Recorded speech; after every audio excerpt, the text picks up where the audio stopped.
Alright, ayan, good day mga kamukha. Welcome back again dito sa aking channel, KD35 Vlog. At syempre, isang maulan na araw sa ating lahat. Kamusta sa si Enteng? Ayan, kumusta si Enteng? Kumusta sa inyong lugar? Kung nababaha na ba kayo? Ayan, so for today's video ay ito at magluluto tayo ng ginto. Ayan, nag-process ako ng ginto na mula sa bato. So mamaya ipapakita ko sa inyo kung saan galing itong niluluto natin. Ayan, at habang hinihintay natin matunaw to, eto siya. Ayan.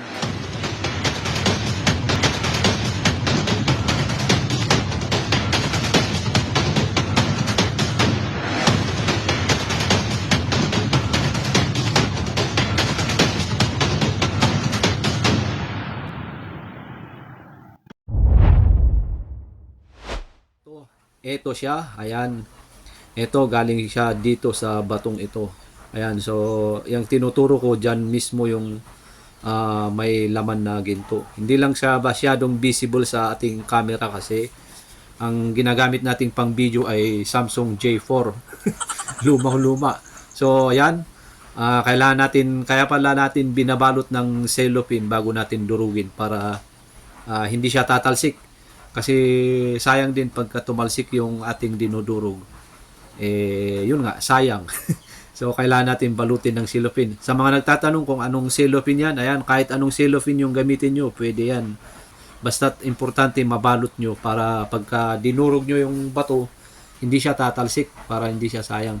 So sa part na yan ay tinitingnan ko yung talagang may yung part na may laman. Ang part na walang laman, yun yung tinatabi ko para hindi siya maraming hindi siya marami kung dudurugin natin. Kaya yung bato na meron talagang laman, yun lang ang ating yun lang yung ating dudurugin at nabubulol ako. So, dyan medyo matagal tayo dyan kasi kailangan kong piliin yung talagang may laman dyan. At yun yung ating didikdikin. Ang tawag dyan ay tibtib. Ayan, kamusta dagijay tumitibtib tinaba dita, tumitibtib ti paltok.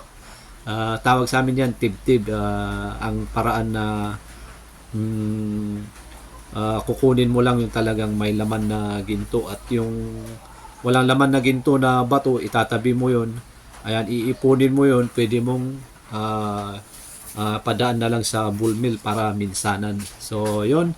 At sana masundan nyo yung aking ginagawa dyan para pag gusto nyo mag-process ng ginto ay magawa nyo ng tama. So, dyan sa part na yan ay kailangan nating pinuing mabuti. Mas pino, mas maganda. Sabi nga nila, pagka kaya mong pulbusin, di mas maganda para durog na durog talaga, mahiwalay yung ginto mula sa bato. So dyan ay siguro nagtagal ako dyan ng mga 20 minutes, and sabihin na natin 30 minutes kasi kailangan kong pinuhin yan So dyan ay iso-shortcut natin. So andito ako sa likod at ito ay ang tinatawag naman na gaid. Wala akong alam na Tagalog ng gaid. So, yun na lang yung gamitin kong term, guide. So, dito sa paraan na to ay igagaid natin yan hanggang sa mapinong-pino talaga. Ganyan siya. So, ang ginagamit ko diyan ay bato yung ano, yung tawag doon, pero yung gamit kong pang-guide ay bakal. So, andito na tayo sa part ng pagsasample. Hihiwalay natin yung ginto mula sa buhangin at saka pirates.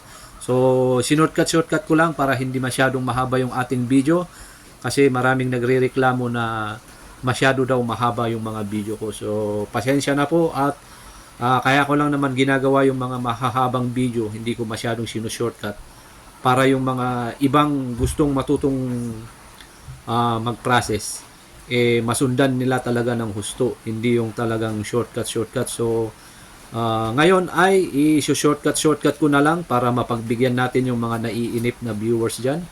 Ayan, kung isa ka sa naiinip na viewers dyan, mag-comment ka dyan kung okay ba na shortcut ko ngayon o kung mas okay na pahabain ko at least step by step. Yung pinapakita kong yan yung borax. Kasi marami nagko-comment sa akin kung ano yung nilalagay kong puti. Yun po yung tinatawag namin na borax. So yun nga, yung tanong ko sa inyo, okay lang ba yung mahahaba kong video na step by step siya, o yung ganito na shortcut na lang para hindi masyadong mahaba yung video. Ayan, at malapit-lapit na nang matunaw itong ginto na ating niluluto.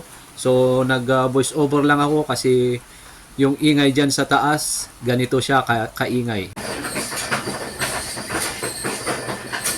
Ayan, ganyan siya kaingay kasi may tunog ng ano yan, tunog ng bull mill sa taas, may naggigiling ika nga. So ayan, medyo malapit na tayong matapos dyan at yun, natutunaw na paunti-unti. Hindi lang talaga visible sa ating camera kasi nga luma yung ating cellphone. Ayan, sa mga gustong mag-sponsor ng cellphone dyan, baka naman. Kahit ano lang, kahit China phone, okay na sa akin, basta't malinaw yung camera.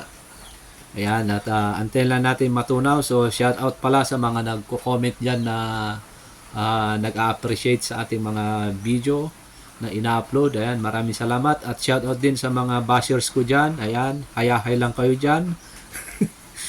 Ayun, tapos na rin natunaw. Ayan, ang cute. Maliit lang siya.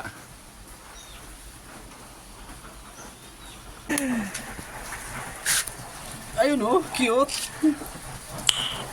Nice. Oh. Yun. Maliit mga kamukha. Dito tayo sa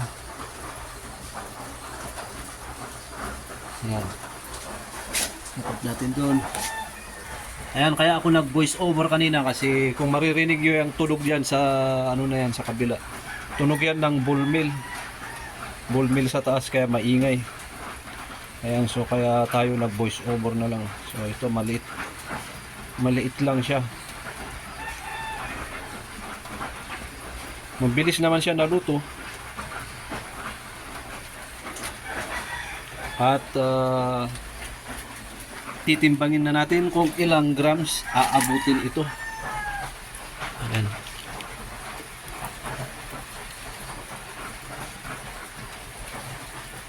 Usus, nahulog. Pambihira, nahulog pa oh. Saan na yun? Nawala. Alright. Ayan, ito siya.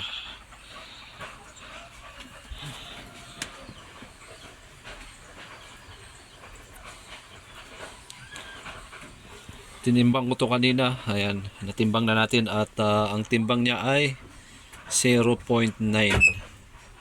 Ayan, nabitin ng isang palito. Ganyan yung timbang ko. Ayan.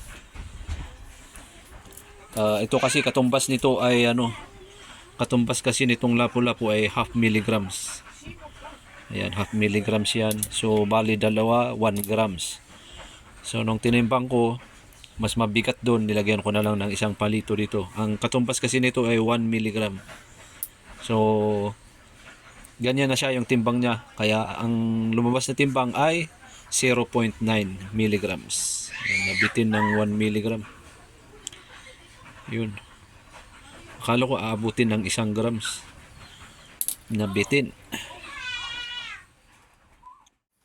Alright, ayan. So, yun. So, before nating end yung ating video, ay i-shoutout ko lang si Sir Juan de la Cruz. Ayan, so sabi kasi ni Sir Juan de la Cruz, Sir, I respect you and with the info or knowledge you share about refining gold, and would you mind buying digital weighing scale? Because I feel sleepy every time you use your manual weighing scale. So, inaantok daw siya pagka ginagamit ko yung timbangan ko na manual. So ayan, shoutout sa iyo Sir Juan de la Cruz. Ayan, maraming salamat sir sa idea o kaya advice. Ayan, shoutout ko rin si Sir Mark Lester Gamayon. Ayan, shoutout sa iyo. Maraming salamat Sir Mark Lester. At shoutout ko rin si Sir Arnold Chavez. Ayan, shoutout sa iyo Sir Arnold. Shoutout din kay Sir Jose Jose Minano, ayan, shoutout sa iyo. Maraming salamat sa laging panunod. Ayan, at kung gusto mong ma-shoutout sa aking mga susunod na video, ayan, mag-comment ka lang at mas maganda ilagay nyo yung lugar kung saan kayo para alam natin kung saan umaabot yung ating mga video. Ayan, maraming salamat at ingat tayong lahat dahil may bagyo pa, anak ka ng enteng, umalis ka na dito. Ayan, maraming salamat at kita-kits sa ating susunod na video.